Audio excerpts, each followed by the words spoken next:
Eh bien, salut à toi Zaknot, ici Machikouli pour une nouvelle vidéo. Une vidéo bilan lecture. Euh, je sais pas pourquoi je le précise à chaque fois parce qu'il n'y a que ça sur ma chaîne. Il y a une vidéo dégustation mais c'est tout. Euh, une vidéo bilan lecture sur un livre féministe qu'une amie m'a prêté. Et comment dire, ça tombe bien parce que, comme je te l'ai partagé il y a quelques semaines pour toi, à l'instant pour moi, j'ai envie de lire plus de livres féministes. Il faut que je m'interroge, il faut que je me renseigne sur des trucs qui peuvent m'interroger. Et du coup, cette pote m'a donné le livre Nous l'avons fait, récit d'une libération féministe. Tac, tac, tac. Donc c'est un petit livre, hein, c'est pas, ça fait 180 pages, c'est écrit assez gros. Donc je l'ai lu en moins d'une semaine, je pense.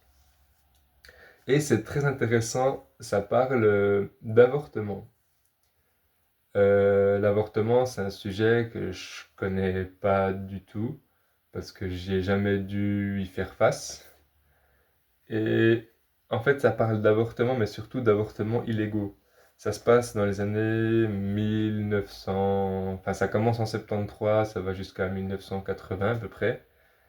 Et en fait, bah, en France, avant 1975, c'était illégal pour les femmes de se faire avorter. En Suisse, je ne sais pas depuis quand c'est légal, mais là, ça parle de la France, donc voilà. Et en 1975, il y a la loi Veil qui est passée. Donc en référence à Simone Veil, c'était la ministre de la Santé à l'époque, euh, qui a fait passer cette loi pour rendre l'avortement légal. Sauf que la loi avait des failles. C'était légal, mais pas pour les mineurs, pas pour les étrangères. C'était pas remboursé par la Sécu. Du coup, c'était légal, mais fallait quand même vachement remplir beaucoup de critères. Tu vois, être majeur, être française, avoir de la thune parce que ça coûtait genre un demi-SMIC. Donc, c'est hyper cher. Et du coup, il y a plein de femmes qui se sont mis en groupe pour former le MLAC, donc mouvement de l'avortement, enfin mouvement pour la liberté de l'avortement et de la contraception. Et c'était giga intéressant parce que c'est un livre qui est fait sous forme de lettres. Donc je pense que c'est des lettres d'époque que la fille, enfin la femme, Annie Chemla, écrivait. J'ai montré, mais je ne vois rien du tout. C'est des lettres que cette femme écrivait quand elle le vivait, tu vois. Et là, que ça a été tout repris ensemble et mis sous forme de livre. Et, euh, et du coup, c'est hyper authentique. On voit comment elle a entré dans ce MLAC, cette femme, comment elle a fait pour ben, s'intégrer à ce groupe, comment elle a fait, enfin, tout ce qu'elle vivait. Et c'était hyper intéressant, genre, j'ai appris plein de trucs sur comment se faisait un avortement à l'époque, euh, enfin, par aspiration, il y avait des détails assez crus, c'était assez précis, assez concret. Donc, elle expliquait vraiment les outils qu'ils utilisaient pour mettre dans l'utérus de la femme. Enfin, ça parlait de plein de trucs, de des femmes qui s'auscultent elles-mêmes, qui se posent des stérilets elles-mêmes, qui se matent devant, enfin pas qui se matent, mais qui se regardent devant un miroir pour voir leur col de l'utérus, machin. Alors j'en ai parlé avec Lola, elle m'a dit que techniquement c'était pas possible pour une femme de voir son propre col de l'utérus. Du coup, je ne sais pas, parce que moi je ne suis pas une femme, donc je ne peux pas dire si c'est vrai ou pas cette histoire.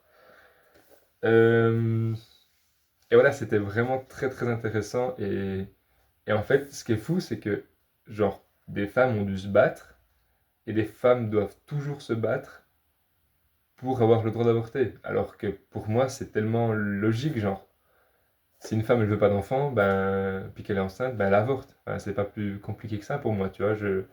À quel moment c'est d'autres gens qui doivent décider pour elle. Euh, Orelsan et puis Grèce, ils en parlent dans un épisode de Bloqué, je sais plus exactement quel terme, mais Orelsan il dit un truc très vrai en mode je vois pas pourquoi quelqu'un d'autre déciderait de mon corps ou je sais plus quoi. Et c'est très très vrai. Je vais dire encore deux autres trucs, je sais plus ce que c'est. Si, il y en a un. Alors, ça va paraître peut-être hyper bête ce que je vais dire et je veux blesser personne ou quoi, tu vois, mais en étant un homme blanc cisgenre, hétéro, je suis dans la, je suis dans les dominants, dans tous les spectres de la société, je suis dans les dominants, tu vois. Et du coup, ben, de lire ça, de lire ces femmes qui sont si soudées entre elles et qui ont vraiment un truc d'appartenance au groupe, parce que tout ce qu'elles faisaient c'était illégal, donc il fallait qu'elles soient hyper soudées entre elles, elles prenaient beaucoup de risques, elles prenaient, enfin, plein de... Enfin, je sais pas, il y avait vraiment un esprit groupe, un esprit communauté hyper fort. Et je me dis, moi, en tant que mec, bah, jamais je vais ressentir tout ça, tu vois.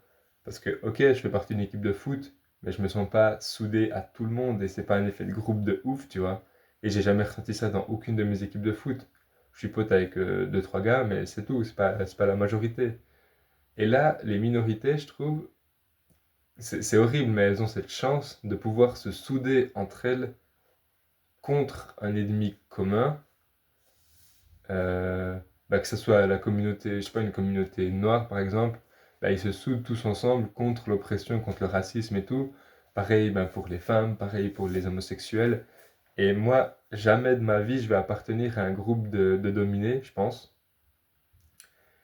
Et du coup, bah, j'envie la ferveur de ces femmes qu'elles avaient de vraiment faire des trucs ensemble et avancer ensemble et avancer.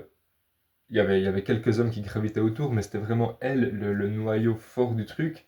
Et c'était hyper intéressant et ça donnait vraiment envie de s'investir dans un truc. Elle a dit, elle raconte, genre, il y avait que ça. Elle faisait son boulot, mais ça n'était pas hyper important. Et elle vivait pour l'homme lac et toute son énergie passait là-dedans, tu vois. Et je trouve ça hyper fort. Genre, elles avaient des réunions le mardi, elles se voyaient aussi le jeudi et souvent le dimanche, elles pratiquaient des avortements. Et, Et c'était vraiment des rencontres, c'était vraiment, il y avait tout un esprit communautaire, elles se retrouvaient de toutes dans un endroit qui s'appelle le 46. C'est un lieu, une grande maison à Paris où il y avait plein de communautés diverses qui se retrouvaient, et c'est un lieu d'échange et de partage et de vie en communauté. Et, et c'est vrai que ça donne vraiment envie ben voilà, de vivre toutes ces choses-là en fait. Donc, euh, donc j'ai beaucoup aimé, ça m'a appris plein de trucs. Ben, comme je te dis, enfin, des trucs que moi je prends pour acquis, qui n'est pas acquis du tout. Toutes les femmes, enfin des femmes ont dû se battre pour ça et je trouve ça vraiment beau qu'elles se battent et qu'elles obtiennent enfin, des droits, tu vois. Même si ces droits devraient leur être acquis de base. Enfin, voilà. Et je voulais finir par une phrase. Alors bien sûr, je ne sais pas où elle est, mais c'est une phrase qui m'a bien parlé.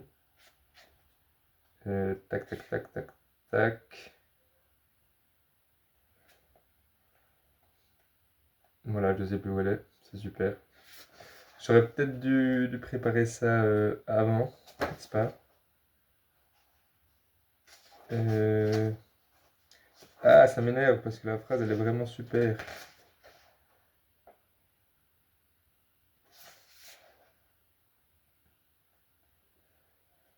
Ouais, c'est ça.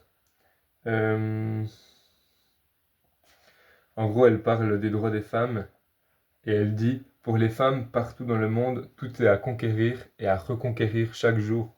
Et je trouve que c'est à la fois ben, porteur d'espoir parce que les femmes, elles continuent à se battre, mais c'est à la fois hyper triste parce que pourquoi les femmes doivent se battre pour conquérir et reconquérir des trucs qu'elles avaient déjà. Enfin, je trouve que cette phrase, elle est vraiment forte et elle résume bien le livre en fait. Donc voilà, et il y a encore un dernier truc que je voulais te dire, mais je sais plus trop ce que c'est. Vidéo un peu brouillon, enfin fin de vidéo un peu brouillon. Tac.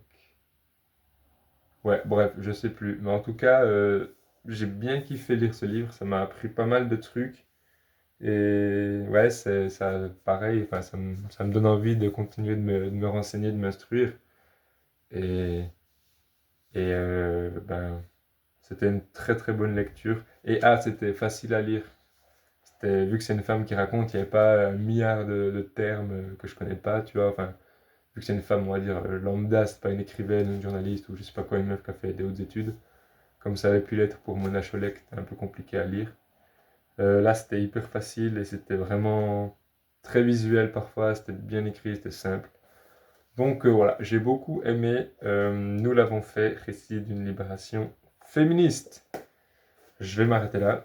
N'oublie pas à mettre un petit pouce bleu, à écrire un petit commentaire si t'en as un, ou à me faire un retour par message vocal sur WhatsApp, n'est-ce pas? Et ben moi, je te dis à la semaine prochaine pour une nouvelle vidéo. Ciao, ciao!